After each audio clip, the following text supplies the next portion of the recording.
Hello friends and यहाँ पे मैं हूँ आपका कूल गुरु गणेश सर। और आज हम लोग पढ़ने वाले हैं ग्रेविटेशन लेसन। हम लोगों ने शुरुआत की थी बेसिक्स के साथ, what were the basics of the lesson. और अब हम लोग पढ़ने वाले आगे। लास्ट टाइम हमने पढ़ा था सर आइजैक न्यूटन ने डिस्कवर किया था ग्रेविटी। और अब हम और थोड़े बेसिक्स पढ़ेंगे ग्रेविटेशन लेसन के। So let's start. तो सबसे पहले डिस्कवरी ऑफ ग्रेविटी। तो जैसे मैंने आप लोगों को बताया था लास्ट टाइम भी, तो यहाँ पे क्या हुआ, ग्रेविटी डिस्कवर की सर आइजैक न्यूटन ने। तो उन्होंने लास्ट में कंक्लूजन क्या दिया, उनका कंक्लूजन ये था कि ये जो हमारा अर्थ है, अर्थ क्या कर रहा है, उसके ऊपर रहने वाले हर एक ऑब्जेक्ट के ऊपर एक फोर्स अप्लाई करता है। और ये फोर्स को ही हम कहते हैं ग्रेविटेशन फोर्स। एंड इसे समझने के लिए, माफ़ कीजिएगा मेरी हैंडराइटिंग बहुत ही ज़्यादा ख़राब है, I will try to improve it. So हम लोगों ने न्यूटन को इसे समझने के लिए उन्होंने जो एग्जाम्पल किया था, तो हमने देखा था उस एग्जाम्पल में कि अर्थ है, यहाँ पर ट्री है और ट्री के नीचे वो बैठे हुए थे। और उन्होंने ऑब्जर्व किया an apple which was falling from the tree. और इस एप्पल को ऑब्जर्व कर कर उन्होंने ये सोचा कि एप्पल हमेशा वर्टिकली डाउनवर्ड क्यों आता है, why doesn't this apple go horizontally और अपवर्ड या किसी और डायरेक्शन में। और after doing a lot of research उनका क्या कंक्लूजन था, उनका कंक्लूजन था कि earth is exerting a force on it, earth is attracting a exerting, earth क्या कर रहा है, एप्पल के ऊपर एक फोर्स अप्लाई कर रहा है और उसके लिए क्या हो रहा है, एप्पल नीचे गिर रहा है। अब जब हम बात करते हैं फोर्स की, तो हमें पता है कि फोर्स क्या है, force is a vector quantity. तो फोर्स की डायरेक्शन होना चाहिए। तो किस डायरेक्शन में ये फोर्स अप्लाई होता है, the direction of this force is perpendicular downwards towards the centre of the earth, towards the centre of the earth. तो क्या करता है, ये जो फोर्स है it is directed towards the centre of the earth. तो ये दो इंपॉर्टेंट डिस्कवरीज हमने लास्ट टाइम पढ़े थे, न्यूटन जी ने कैसे किए। और अब हम लोग जाते हैं आगे, जो उनके इम्पोर्टेंट डिस्कवरीज को हमने रिवाइज कर लिया। इसके अलावा जो मैंने अभी आपको बताया, इस डायग्राम में भी आप देख सकते हो, यहाँ पे एप्पल है which is falling downward, so you can see the force on apple on the tree is towards the center of the earth। तो ये जो डायरेक्शन है ये वर्टिकली डाउनवर्ड भी है, और ये फोर्स जो है towards the centre of the earth, towards the core of the earth, ये फोर्स की डायरेक्शन है। तो ये ऑलरेडी हमने पढ़ा हुआ है, तो इस पर ज़्यादा समय ना देते हुए चलिए आगे बढ़ते हैं। तो अब न्यूटन के दिमाग में और कई सारे क्वेश्चंस आए। तो इसमें सबसे पहला क्वेश्चन था, Newton thought if the force of gravitation acts on apple, okay, whether, okay, it is applicable on other objects. तो क्या क्वेश्चन था उनका, कैन दिस फोर्स, ये जो फोर्स है, is applicable on objects even at greater Heights. तो उन्होंने सोचा कि अगर एप्पल के ऊपर अर्थ एक फोर्स अप्लाई कर रहा है कि उससे दूर, अगर सोचिए यहाँ पे एक प्लेन उड़ रहा है, तो क्या ये फोर्स प्लेन पर भी एप्लीकेबल है। यहाँ पर अगर कोई बर्ड है, if there is a bird, तो क्या इस बर्ड पे भी, क्या इस बर्ड पे भी ग्रेविटेशनल फोर्स एप्लीकेबल है। ये उनके दिमाग में क्वेश्चन है। नॉट जस्ट दिस, उनके दिमाग में ये भी आया कि यहाँ पे जो हमारा नेचुरल सैटेलाइट है मून, क्या इस मून पर अर्थ कोई फोर्स अप्लाई कर रहा है। सो उन्होंने रिसर्च कर कर ये पता लगाया, इसका आंसर है yes. So like earth is applying force on apple, earth क्या कर रहा है, एप्पल के ऊपर एक फोर्स अप्लाई कर रहा है। और उसी प्रकार अर्थ के एटमॉस्फेयर में जितने भी ऑब्जेक्ट्स है, नॉट जस्ट एटमॉस्फेयर, अभी मून देखिए, मून तो बहुत दूर है, इवन ऑन मून क्या कर रहा है, अर्थ एक फोर्स अप्लाई कर रहा है। तो यहाँ पे उन्होंने रिसर्च कर कर ये पता लगाया कि अर्थ से कोई ऑब्जेक्ट ऊपर है, उससे दूर है, उन ऑब्जेक्ट्स पे भी gravitational force is applied. Now जैसे मैंने आपको बताया, can it act on even further objects like other planets and sun. Now it's a very important question. यहाँ पर हमें पता है कि हमारा ऑब्जेक्ट है, सोचिए ये हमारा अर्थ है, और हमें पता है कि अर्थ क्या कर रहा है, it is revolving around sun. So उन लोग के दिमाग में क्वेश्चन आया, क्या अर्थ ये फोर्स सन पे भी अप्लाई कर रहा है, and the answer is yes. लेकिन जैसे मैंने आपको लास्ट टाइम बताया था कि जब हम बात करेंगे अर्थ की और सन की, तो सन हैज़ मोर मास, सन का ज़्यादा मास है। तो इसकी वजह से क्या हो रहा है, sun is applying more gravitational force. Sun क्या कर रहा है, ज़्यादा ग्रेविटेशनल फोर्स अप्लाई करता है as compare to the gravitational force applied by the earth. इसलिए क्या होता है, earth is revolving around the sun. Please understand, पहला क्वेश्चन जो उनके दिमाग में आया, लाइक एप्पल, क्या कोई दूसरे ऑब्जेक्ट पे भी अर्थ ग्रेविटेशनल फोर्स अप्लाई करता है? Answer is yes. और दूसरा क्वेश्चन, क्या हमारा अर्थ जो बहुत दूर दूर ऑब्जेक्ट्स है जैसे other planets, okay, other planets है और सन है, क्या इन पर भी वो ग्रेविटेशनल फोर्स अप्लाई करता है? The answer is yes. तो इसके बाद अगला क्वेश्चन आपके दिमाग में आएगा कि जब अर्थ अप्लाई कर रहा है ग्रेविटेशनल फोर्स, तो सन क्यों नहीं घूमता? क्यों नहीं घूमता? बिकॉज सन का मास ज़्यादा है, तो सन भी हमारे अर्थ के ऊपर एक ग्रेविटेशनल फोर्स अप्लाई कर रहा है जो कई कई कई गुना ज़्यादा है एज कम्पेयर टू अर्थ। इसलिए अर्थ क्या करता है, सन के अराउंड रिवॉल्व होता है। I hope you are understanding this. Let's go forward. और आपको बता दूं कि आइडियल कोचिंग में मैंने ऑनलाइन कोर्सेज चालू कर दिए। सिर्फ मुझे व्हाट्सएप पे आप पिंग कर दीजिए, 10th स्टैंडर्ड की कोर्सेज चालू है। इन वीडियोस के थ्रू आप लर्न कर सकते, और अगर आप मेरे साथ जुड़ जाएंगे ऑनलाइन तो आपको मैं और अच्छी तरह से समझा पाऊंगा। So try your luck, ping me. अब हम आ रहे हैं ग्रेविटेशन समझने के लिए। हम एक दूसरा इम्पोर्टेंट टॉपिक यहाँ पर पढ़ने की कोशिश करेंगे जिसका नाम है सर्कुलर मोशन। तो ये कुछ देर के लिए हम ग्रेविटेशन को रख देते हैं बाजू। ग्रेविटेशन हम वापस पढ़ेंगे, हमने बेसिक पढ़ लिया है। पहले हम सर्कुलर मोशन पढ़ेंगे, उसके बाद हम केपलर्स लॉ पढ़ेंगे, उसके बाद हम वापस न्यूटन्स ग्रेविटेशन लॉ पढ़ेंगे। तो सर्कुलर मोशन क्या है, तो एकदम सिंपल है। जब आप देखते हैं कोई ऑब्जेक्ट एक सर्कुलर पाथ में मोशन करता है तो इसको हम कहते हैं circular motion. So when an object is moving along the circular path it is known as, okay, circular motion. You can also say if it is moving along the circumference of a circle, दो definition है। if the object is moving along the circumference, अगर कोई object कोई circular path में घूमता है, या फिर कोई ऑब्जेक्ट किसी सरकमफरेंस में, सर्कल के सरकमफरेंस पे मोशन करता है। तो यहाँ पे बहुत ही इंपॉर्टेंट चीज़ है, जैसे आपको पता है जब भी मोशन हो रहा है, whenever there is motion, okay, for motion आपको चाहिए फोर्स। तो यहाँ पर सर्कुलर मोशन के लिए जो फोर्स है वो फोर्स कहाँ से आता है, तो ये समझेंगे हम लोग। तो आगे हमारे पास एग्जाम्पल से you will understand in that.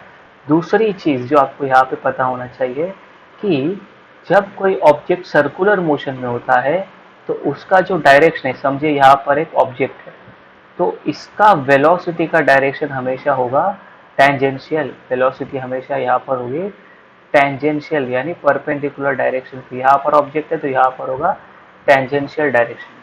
तो यहाँ पे हम लोगों ने जो पढ़ा है, यहाँ पे आप देख सकते हैं मैंने लिखा है पॉइंट। वेलोसिटी हमेशा सर्कुलर मोशन में किस डायरेक्शन में होती है, टेंजेंशियल। और जो फोर्स हम बात कर रहे थे सर्कुलर मोशन में, उस फोर्स को हम कहते हैं सेंट्रीपेटल फोर्स। इन दोनों के बारे में हम आगे पढ़ेंगे डिटेल में। यहाँ पर हमारा इंट्रोडक्शन है इसलिए मैं एकदम शॉर्ट में बता रहा हूँ आपको। तो यहाँ पर कुछ और एग्जाम्पल्स की अगर हम बात करें तो सर्कुलर मोशन आपने देखा है, जैसे मैंने अभी बताया, moon, moon is revolving around sun. तो मून हमारा क्या है, natural satellite. Moon is natural satellite. Same way हम लोगों ने, साइंटिस्ट ने या डिफरेंट कंट्रीज ने क्या किया है कि हमारे अर्थ के और अर्थ के पास रिवॉल्व करते हुए आर्टिफिशियल सैटेलाइट्स रखे हैं। This satellites help us communication करने के लिए, बहुत इंपॉर्टेंट है। तो एट ए पर्टिकुलर हाइट क्या हो रहा है, अर्थ के बाहर, तो ये हमारे सैटेलाइट्स है, ये सैटेलाइट्स रिवॉल्व करते हैं अराउंड द अर्थ। तो ये भी क्या कर रहे हैं, circular motion. At the same time एक सिंपल एग्जांपल हम देख रहे हैं कि आपने एक स्ट्रिंग लिया, एक तार लिया, और तार को आपने नीचे टाई कर दिया एक स्टोन, और आपने अपने मस्कुलर फोर्स से उसे गोल गोल घुमाना चालू कर दिया। So even this is your example of circular motion. Okay, so just in a nutshell, circular motion क्या है, whenever object is moving along a circular path। और सर्कुलर मोशन होने के लिए किस तरह का फोर्स चाहिए, सेंट्रीपेटल फोर्स। और थर्ड इंपॉर्टेंट पॉइंट कि यहाँ पर जो वेलोसिटी की डायरेक्शन होती है वो हमेशा टेंजेंशियल होती है। So let us understand this in detail. अगर सोचिए यहाँ पर जैसे आप डायग्राम में दिख रहा है, आपने क्या किया, एक स्टोन को टाई कर दिया विद अ स्ट्रिंग और आपने उसे ऐसे सर्कुलर पाथ में ओके रोटेट करना चालू कर दिया। तो क्या अब इस स्टोन, यहाँ पे जो स्टोन है, आर यू अप्लाइंग फोर्स? तो आपने अपने मसल्स के थ्रू क्या किया, आपने एक फोर्स अप्लाई किया। तो the answer is yes, yes we are applying force. And till the time we are, जब तक आप अपने हाथों से इस पर फोर्स अप्लाई करोगे तब तक आप देखोगे क्या हो रहा है कि ये सर्कुलर मोशन, ये जो मोशन है ये चलता रहेगा, ये स्टोन गोल राउंड राउंड राउंड फिरते रहेगा। और जो फोर्स आप अपने हाथों से अप्लाई कर रहे हैं इस ऑब्जेक्ट पे, it is towards in this direction, so it is towards the centre. अगर ये सर्कुलर मोशन हो रहा है तो आपका हाथ जो है it is in the place of the centre. तो आप क्या कर रहे हैं, इस स्टोन को इस सेंट्रल डायरेक्शन में आप फोर्स अप्लाई कर रहे हैं और इसी को हम कहते हैं सेंट्रीपेटल फोर्स। तो what is the thing, towards the center. Okay, so we are pulling the stone towards us, that is towards the center by applying a force. और ये जो force हम apply कर रहे हैं, this is the centripetal force. So what is the definition of centripetal force? Whenever there is a circular motion, a force is acting on the object which is directed towards the center of the circle, which is directed towards the centre of the circle, और इसे हम लोग कहते हैं centripetal force. Please remember, whenever there is circular motion there is a force towards the center of the circle and this is known as centripetal force। आपके board exams के लिए बहुत ही इंपॉर्टेंट आंसर है, ध्यान रखिएगा। अभी ये नाम कैसे आया, सेंट्रीपेटल इन सिंपल टर्म से सेंटर सीकिंग, मतलब जो टुवर्ड्स सेंटर है। तो हमने यहाँ पर जो हमारे हाथों के थ्रू इस स्टोन पर फोर्स अप्लाई किया, it was towards the centre. तो जो फोर्स टूवर्ड्स द सेंटर है उसे हम कहते हैं सेंट्रीपेटल फोर्स। यहाँ पे आपके एक्स्ट्रा नॉलेज के लिए बता दूं कि सर्कुलर मोशन पे ऑब्जेक्ट पे सेंट्रीपेटल फोर्स तो होता ही है, साथ में एक दूसरा फोर्स भी होता है जिसे हम कहते हैं, सॉरी यहाँ पे आपको नहीं दिख रहा है, यहाँ पे लिख देता हूँ, सेंट्रीफुगल फोर्स। तो ये एक सुडो फोर्स है, centrifugal is a pseudo force. Okay, हम लोग ये आपको 10th में नहीं बताएंगे। तो जैसे ये सेंट्रीपेटल फोर्स है उसे बैलेंस करने के लिए और एक फोर्स होता है जिसे हम कहते हैं centrifugal force. We will learn about it some time later. आगे बढ़े, I hope you understood centripetal force कि centre seeking force, circular motion में एक फोर्स होता है जो टुवर्ड्स सेंटर होता है। अभी motion of moon around the sun, तो यहाँ पर हम देख रहे हैं कि यहाँ पर है हमारा प्यारा अर्थ और ये सोचे है मून। अगर मून जो है, if moon is revolving around the sun, तो इन दोनों के बीच में होना चाहिए सेंट्रीपेटल फोर्स। बिना सेंट्रीपेटल फोर्स के ये तो होगा ही नहीं। तो ये सेंट्रीपेटल फोर्स कौन देता है?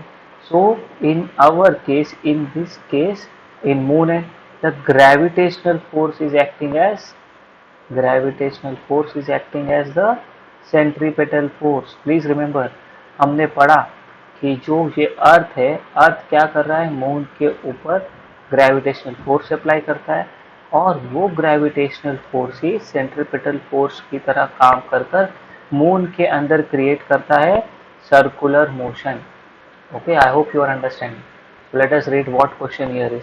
जैसे मैंने बताया कि न्यूटन ने अपनी जो थियरी है उसे यूनिवर्सलाइज करने की कोशिश की और उसमें ये स्टेप्स हैं, हम पढ़ेंगे यूनिवर्सल ग्रेविटेशन थियरी।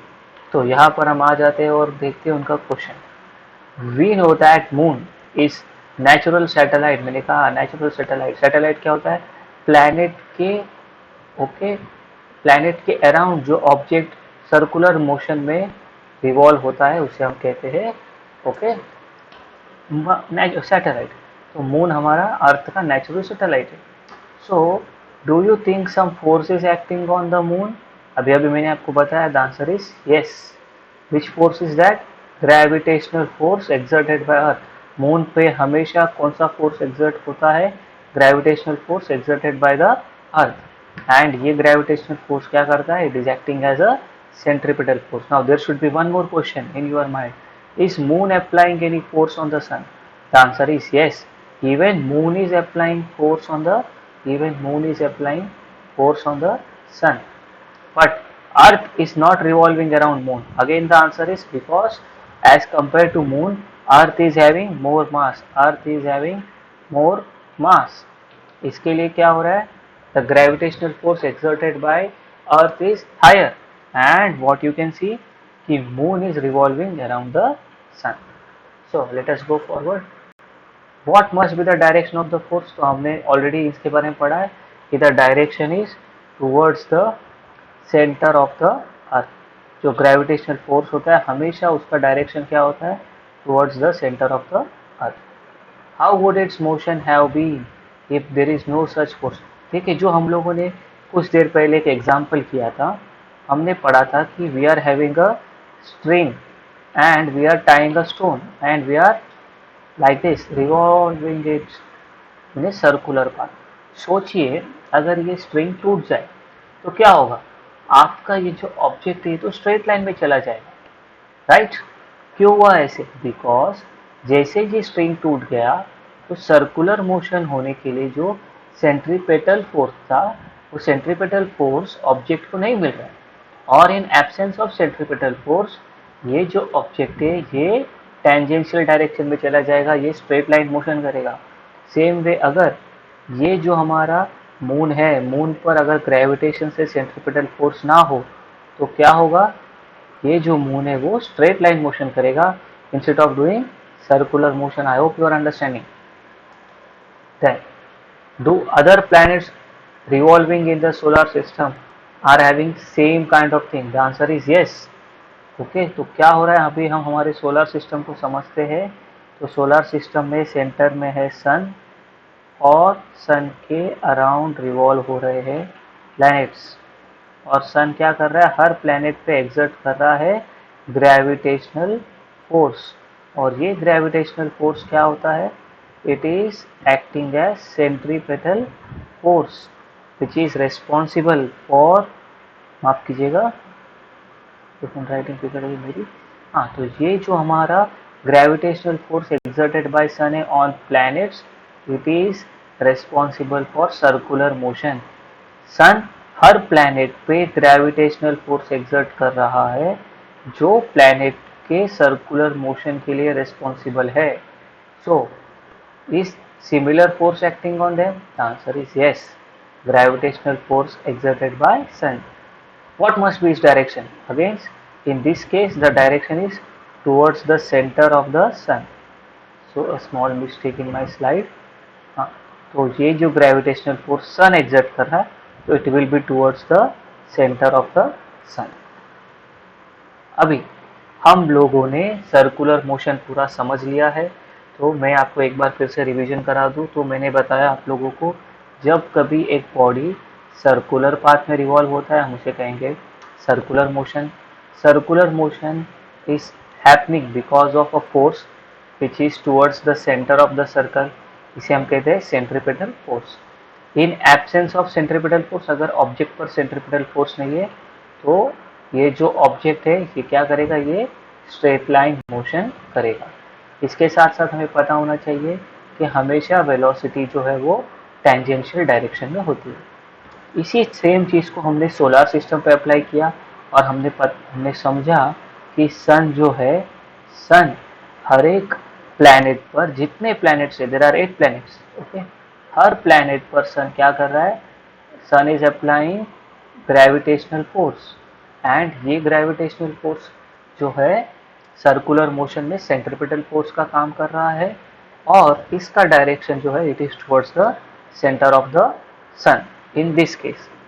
अब ये हम जब समझ चुके हैं तो अब हम पढ़ने वाले एक नया टॉपिक, ये आपके 11th में आपको मैथ्स में होगा.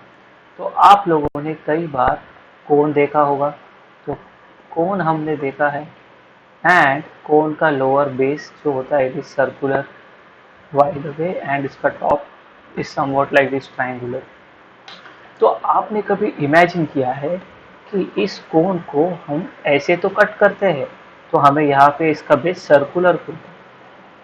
But if I cut it in this way, cross, if you will see this figure, okay, अगर मैंने इस कोन के जो सेक्शन को instead of cutting it straight मैंने उसे इस प्रकार इंक्लाइंड वे में कट किया, तो I will get a shape, you will get a shape like this, okay, and that shape is known as ellipse.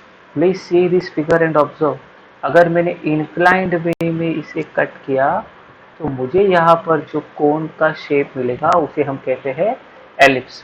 तो थियोरेटिकली एक बार वापस आपको प्रैक्टिस डायग्राम के थ्रू समझाता हूँ। ये है मेरा कोन, हॉरिजॉन्टली मैंने स्ट्रेट कट किया तो बेस हो गया सर्कुलर, बट इफ मैंने इसे ऐसे इंक्लाइंड में कट किया तो यहाँ पे इसका जो ये शेप हो जाएगा it will be elliptical. So this ellipse is nothing but that elliptical shape formed. Okay, so let us read. A regular oval shape traced by a point moving in a plane so that sum of its distance from two point is same. ठीक है, ये हम समझने की कोशिश करते हैं। तो हमें पता है कि अगर एक सर्कल है तो सर्कल में एक फिक्स पॉइंट है जिसे हम कहते हैं सेंटर, एंड यहाँ पर पॉइंट ऑन द सर्कल और ये जो सेंटर है इसके बीच में एक फिक्स्ड डिस्टेंस है जिसे हम कहते हैं रेडियस। बट ये जो एलिप्स है, एलिप्स की बात थोड़ी अलग है। अगर मैंने एक एलिप्स बता दिया तो एलिप्स में होते हैं दो फिक्स पॉइंट। ओके, यहाँ पर एक पहला जिसे मैं कह दूँ F1 और यहाँ पे दूसरा जिसे मैं कह दूँ F2। If I take any point on the ellipse, suppose यहाँ पे एक पॉइंट है A, so I will get the sum of the distance AF1 plus AF2 equal to constant. Please remember this.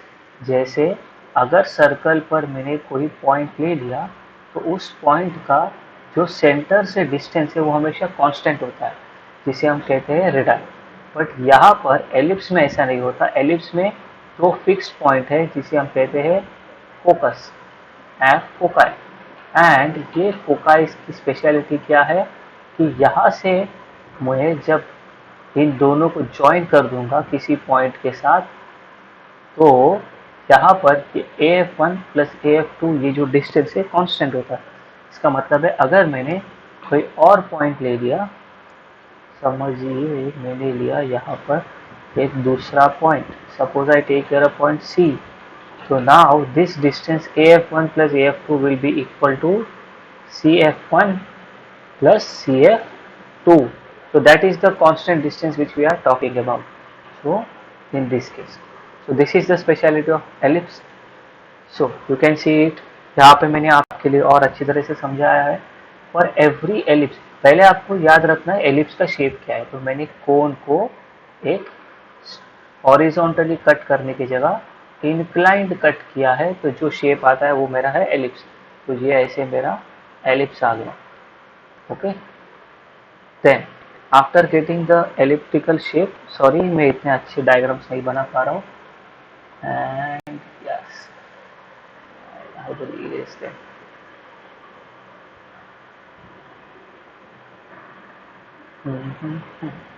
Okay, so now I will continue. So ellipse E, there are two distinguished points called the foci. जैसे मैंने आपको बताया there are two different points, fixed points. Okay, fixed positive constant, there is a fixed constant distance D greater. So you can see यहाँ पर suppose I have taken here a point A, so this is AF1, AF2, D1 and D2 distance, और यहाँ पे मैंने एक point लिया B, so there is a fixed distance D3 and D4.